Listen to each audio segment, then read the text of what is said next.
Shalom. Yakobus 1 ayat 22. Hendaklah kamu menjadi pelaku firman dan bukan hanya pendengar saja, sebab jika tidak demikian kamu menipu diri sendiri. Nah, Alkitab mengatakan dalam Markus 12 ayat 30, kasihlah Tuhan Allahmu dengan segenap hatimu dan dengan segenap jiwamu dan dengan segenap akal budimu dan dengan segenap kekuatanmu. Dengan kata lain, kasihlah Tuhan dan ucapan, perasaan,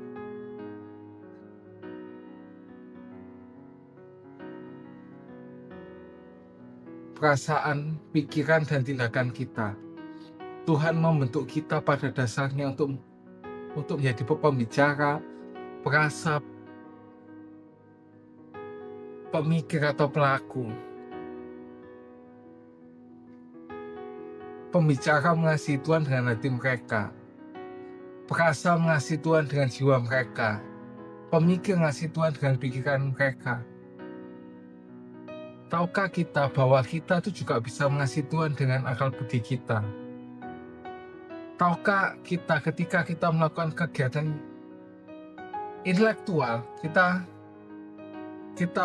membawa kemuliaan bagi Tuhan.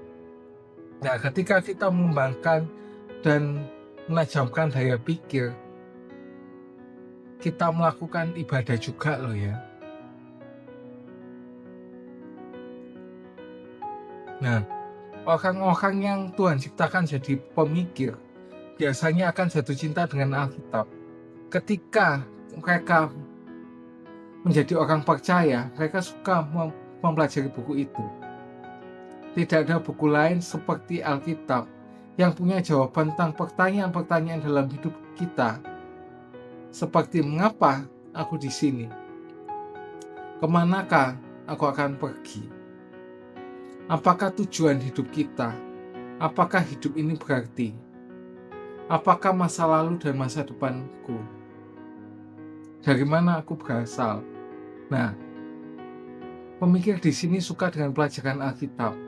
Maka di Mazmur 119 ayat 97 mengatakan, betapa ku cintai Tauratmu, aku merenungkannya siang dan malam.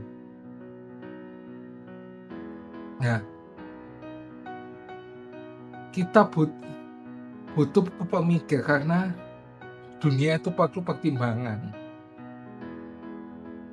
Seseorang harus memikirkan masalah-masalah sulit dan akibatnya terhadap kita semua. Kita butuh orang-orang yang memikirkan masalah-masalah sulit dan menemukan solusi. Itulah sebabnya kita membutuhkan ilmuwan, penulis, ahli filsafat, dan penemu-nemu hal baru. Nah, tetapi pemikir itu harus hati-hati dalam menerapkan sikap hati. Nah, Alkitab mengatakan, janganlah engkau menganggap dirimu sendiri bijak. Itu ada di Amsal 3 ayat 7a. Kenapa? Karena Tuhan adalah Tuhan dan kita bukan Tuhan.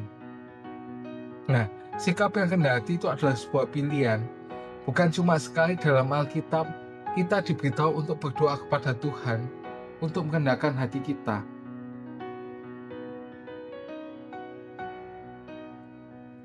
Alkitab mengatakan rendahkan hati kita di hadapan Tuhan. Itu merupakan satu pilihan. Kerendahan hati adalah sesuatu yang kita lakukan kepada diri kita sendiri. Tidak ada orang lain yang dapat melakukan itu kepada kita. Mereka bisa memperlakukan kita, tapi mereka tak bisa merendahkan hati kita. Pada dasarnya kerendahan hati adalah bergantung total pada Tuhan. Ini bukannya menyangkal kekuatan kita, tapi bersikap jujur dengan kelemahan kita.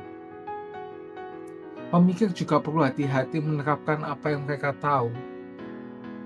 Kalau kita tahu, maka lakukanlah.